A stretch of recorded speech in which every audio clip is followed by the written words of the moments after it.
when we're thinking about grief and the intense emotions and feelings that inevitably come with grief, and then how to regulate them, within that, we're already thinking about several complex things. But I think we all need to start at the point that grief is highly emotional, highly intense, and very personal to everyone. It is tough. So if we start at that point, that it's okay, that it's really tough. We need to think about the different feelings and emotions that come up with grief, and they're not always what you would expect and what we think will come up with grief. So there is obviously sadness for a lot of people, but there's also feelings of confusion, fear, anxiety around what's going to change, the instability, the insecurity. And a major one that comes up, which people don't expect and don't always recognize, is anger, is deep, deep anger, which can look like irritability. So I think already we're talking about several difficult emotions, both to experience and to watch other people experiencing. And I would always say to anyone I'm working with and anyone close to me, and from my own experiences of grief, is it's your grief and you're allowed to feel it however you want and don't let anybody tell you different. I've worked with a lot of people that have lost animals, pets, who are their world and their family, and that grief is phenomenal. And we give respect to that grief. So don't ever let anybody make you feel that it's comparative to someone losing their mum, that losing your dog is not the same. It is grief. Fact. It's a leveler. Regulating is preempting a feeling that's coming. It's knowing what's coming and knowing how we're going to manage it and how we're going to serve it and recognize it and give space to it. That is really hard. And if you're neurodivergent, it's really complex, even more. It's hard for people that aren't neurodivergent. So you're adding an added complexity that you're being able to preempt what's coming and then manage it and then let other people know about it. I always say to people I'm working with is give space. You're allowed to feel, you're allowed to behave how you want. I do think when someone's grieving, it gives rise to being able to behave to a certain extent how you wish, as long as you're not actively hurting somebody else. And we do hurt people without meaning to, but we can repair that later down the line. I do work with people and say that we can repair that. But I think, especially around anger, I think acknowledging it and owning it and saying you're angry is the best thing you can do. I'm only saying this because it happened this week. I speak to a guy who works in my local co-op, and I say hello to him every time. He is neurodivergent. We always just have a chat. And last week I went in and he just said, my mum died. And he just told me, in the middle of co-op. And then he just said, I feel really, really sad. And I said, and we talked about it. And I walked away and I thought, I was so honoured and so relieved that he told me. And I do think that quite often we are showed to suppress those emotions and feelings. I do know some people that lose a parent and go to work, put their tie on the next day and they go to work and they carry on and they don't tell people for weeks. That's fine. That's their way to deal. But I think sometimes the honesty and rigidity that can come sometimes with neurodivergence can be an absolute strength in these times of great difficulty, because it means you can speak your mind so then everybody knows where they're at.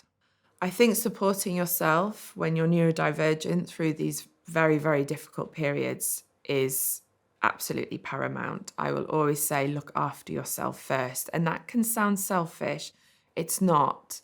I think looking after ourselves anyway through these really difficult periods, particularly grief, actually in the long run is the best thing. I would always say insulate yourself. So quite often neurodivergent people that I've worked with, and I'm sure if you're neurodivergent yourself, you will know those things you need to do to reset after a busy day at work or a social event. I call them reset days with the people I work with. And you know what you need to do, whether that's lying in a room all day watching Gilmore Girls or it's going baking 10 million cakes. Whatever you need to do that tenfold. Do that. Know what your repairing is. Know what stimming helps you.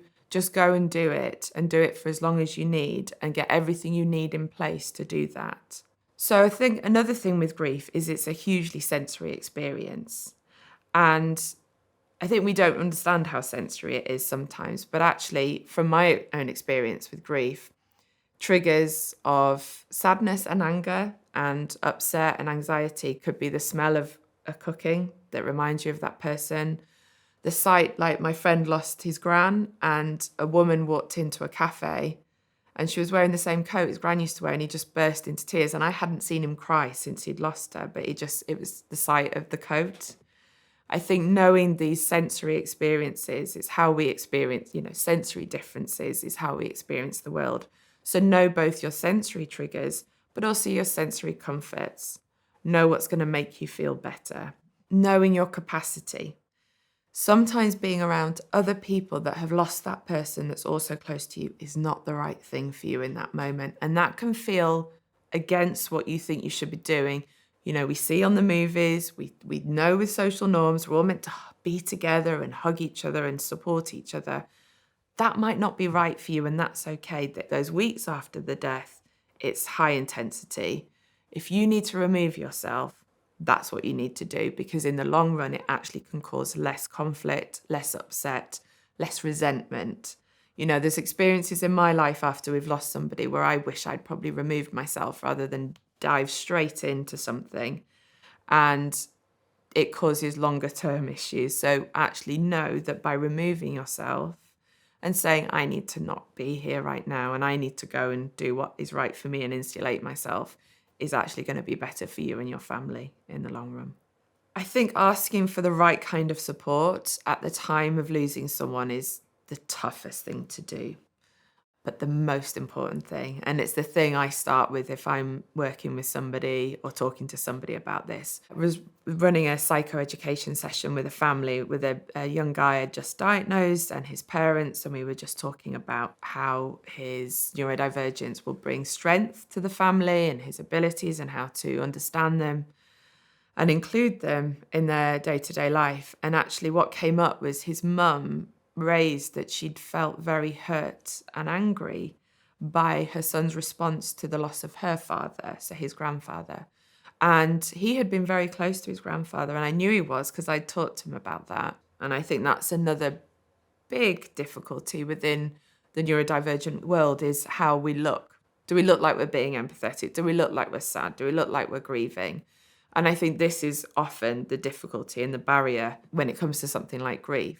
So I think saying what you are feeling, saying what you need, saying what's going on, just in plain language. Don't feel like you need to dress it up. Just say, I am finding this really hard. I am not crying now, but it doesn't mean I don't feel it on the inside. You don't have to say it in your voice. You can say it in text form, emails, write it down. I quite often suggest to people that they get text support from someone, whether it's an ally or if they do have a counsellor or therapist, they're engaged with that as soon as you can. But writing things down is often the easiest thing. If you find it too hard to say things, then just text it. Even if you're in the same house, text it to the people and say, please don't come in my room. I can't hug you right now. I just need to be on my own, but I do miss that person. Or maybe you don't, or maybe you need to go away. But I think also if you're in a job, I think knowing what you need to ask for, whether it's more flexible working, absolutely make sure you know you can ask for bereavement leave and take that time that you need, and then coming back to work, make it work for you. Don't just do, which I did once, which is you take your bereavement leave and you think, okay, I'm over it now, I'm all good. Back 2 weeks later, back to work, and then have an absolute implosion, because actually grief doesn't last 2 weeks. It goes on and it changes.